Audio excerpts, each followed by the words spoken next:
ഇന്നത്തെ നമ്മുടെ റെസിപ്പി ബ്രേക്ക്ഫാസ്റ്റിനും ഡിന്നറിനൊക്കെ വളരെ പെട്ടെന്ന് ഉണ്ടാക്കിയെടുക്കാൻ പറ്റിയിട്ടുള്ള നല്ല ടേസ്റ്റി ആയിട്ടുള്ള സിമ്പിളായിട്ടുള്ള ഒരു ദോശയുടെ റെസിപ്പിയാണ് കേട്ടോ. നല്ല ഹെൽത്തി ആയിട്ടുള്ള ഒരു റെസിപ്പിയാണ്. അപ്പോൾ നമുക്കിത് എങ്ങനെയാണ് റെഡിയാക്കുക എന്നുള്ളതൊന്ന് നോക്കാം.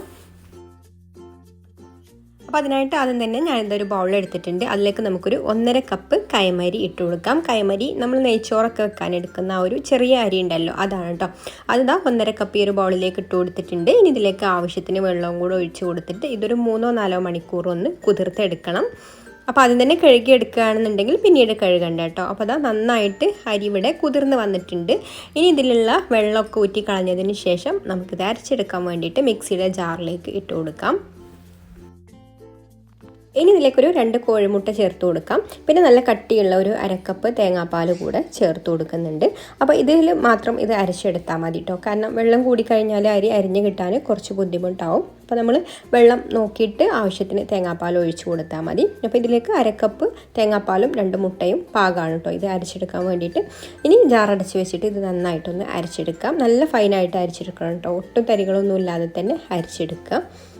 അരച്ചെടുത്തിട്ടുള്ള മാവ് ഞാൻ ഈ ഒരു ബൗളിലേക്ക് ഒഴിച്ചു കൊടുക്കുന്നുണ്ട്. ഇനി ഇതിലേക്ക് നമുക്ക് ആവശ്യത്തിന് വെള്ളം കൂടെ ഒഴിച്ചു കൊടുക്കാം. ആ ഒരു അരച്ചെടുത്തിട്ടുള്ള മിക്സിയിൽ തന്നെ ആവശ്യത്തിന് വെള്ളം ഒഴിച്ചു കൊടുത്തിട്ട് ഒന്നും കൂടെ ഒന്ന് കറക്കി എടുത്തിട്ട് ഇതിലേക്ക് ഒഴിച്ചു കൊടുത്താൽ മതി.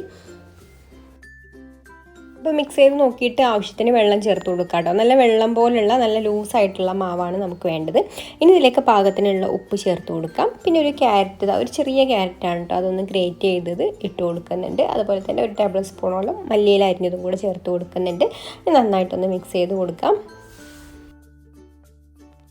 അപ്പോൾ അതാ ഇത്രയേ ഉള്ളൂ കേട്ടോ. മാവ് ഇവിടെ റെഡി ആയിട്ടുണ്ട്. അപ്പോൾ അതാ ഇതുപോലെ കുറച്ച് ലൂസായിട്ടാണ് കേട്ടോ വേണ്ടത്. നല്ല വെള്ളം പോലെ ഇരിക്കണം മാവ്, അപ്പോഴേ ഉള്ളൂ ദോശ നല്ല ടേസ്റ്റ് ഉണ്ടാവുള്ളൂ. ഇനി ഞാനൊരു ഫ്രൈ പാൻ അടുപ്പത്ത് വെച്ചിട്ടുണ്ട്. അതിൽ എണ്ണയൊന്നും ആക്കി കൊടുത്തിട്ടില്ല കേട്ടോ. നമ്മൾ സാധാരണ ദോശക്കല്ലിലാണെങ്കിൽ ഇരുമ്പിൻ്റെ ദോശച്ചട്ടിയിലാക്കുകയാണെന്നുണ്ടെങ്കിൽ ഓയിലൊന്ന് ബ്രഷ് ചെയ്ത് കൊടുത്തതിന് ശേഷം മാവ് ഒഴിച്ച് കൊടുക്കണം. എന്നിട്ട് ഇതുപോലെ കുറേശ്ശെ മാവ് ഒഴിച്ച് കൊടുത്തിട്ട് ഉടനെ തന്നെ ഇതുപോലെ ഒന്ന് ചുറ്റിച്ചെടുക്കാം. അപ്പോൾ ഇങ്ങനെ ചുറ്റിച്ചെടുക്കാനുള്ള ആ ഒരു ലൂസിലാണ് കേട്ടോ നമുക്ക് വേണ്ടത്. അപ്പോൾ ഇതുപോലെ ഒന്ന് ചുറ്റിച്ച് കൊടുത്തതിന് ശേഷം നമുക്കിതൊന്ന് പെട്ടെന്ന് ഒന്ന് ഡ്രൈ ആയി കിട്ടാൻ വേണ്ടിയിട്ട് അടച്ചു വെക്കാം. പെട്ടെന്ന് തന്നെ അത് കുക്കായിട്ട് കിട്ടും കേട്ടോ. ഇപ്പോൾ ഇതിവിടെ റെഡി ആയിട്ടുണ്ട്. ഇനി നമുക്കിത് ഒന്ന് മറിച്ചിട്ട് കൊടുക്കാം. മറിച്ചിട്ടിട്ട് ഈ ഒരു സൈഡും കൂടെ ഒന്ന് റെഡി ആയി കഴിഞ്ഞാൽ നമുക്ക് ഇതെടുക്കാം. അപ്പോൾ ഇത്രയേ ഉള്ളൂ കേട്ടോ. നമ്മുടെ ദോശ ഇവിടെ റെഡി ആയിട്ടുണ്ട്. നല്ല സിൽക്ക് പോലുള്ള ഒരു ദോശയാണിത്. അപ്പോൾ ഇതുപോലെ നമുക്കിനി ബാക്കിയുള്ളതെല്ലാം ചുട്ടെടുക്കാം. അപ്പോൾ നിങ്ങൾക്കൊരു വീഡിയോ ഇഷ്ടമായിട്ടുണ്ടെങ്കിൽ ഈ ഒരു സമയത്ത് തന്നെ ലൈക്ക് ചെയ്യാൻ മറക്കരുത് കേട്ടോ. അതുപോലെ തന്നെ നമ്മുടെ ചാനൽ സബ്സ്ക്രൈബ് ചെയ്യാതെ കാണുന്ന കൂട്ടുകാരാണെങ്കിൽ ഒന്ന് സബ്സ്ക്രൈബും കൂടെ ചെയ്യാം. നല്ല ടേസ്റ്റി ആയിട്ടുള്ള ഒരു ദോശയാണ്. അപ്പോൾ ഈ ഒരു ദോശ നമുക്ക് കറിയൊന്നും ഇല്ലാതെ തന്നെ കഴിക്കാം കേട്ടോ. ഒരു തേങ്ങാപ്പാലും മുട്ടേൻ്റെ ടേസ്റ്റ് ഒക്കെ ഉണ്ടായതുകൊണ്ട് കറിയൊന്നും ഇല്ലെങ്കിലും ഇതുപോലെ നല്ല ചൂടോടെ കഴിക്കാൻ നല്ല ടേസ്റ്റാണ്. അല്ലെങ്കിൽ നമുക്ക് ചിക്കൻ കറിയോ ബീഫൊക്കെ ഉണ്ടെങ്കിൽ അതും ഒക്കെ കൂട്ടിയിട്ട് കഴിക്കാം കേട്ടോ. അപ്പോൾ ഞാനിതിലേക്ക് എന്തായാലും കുറച്ച് ബീഫ് വളർത്തിയത് ഉണ്ടാക്കി വെച്ചിട്ടുണ്ട്. അപ്പോൾ ഇതാണ് നമ്മുടെ ഇന്നത്തെ റെസിപ്പി. അപ്പോൾ ഇഷ്ടമായിട്ടുണ്ടാവും എന്ന് വിചാരിക്കുന്നു. അപ്പോൾ ഇനി മറ്റൊരു നല്ല റെസിപ്പിയുമായിട്ട് അടുത്ത വീഡിയോയിൽ കാണാം. താങ്ക്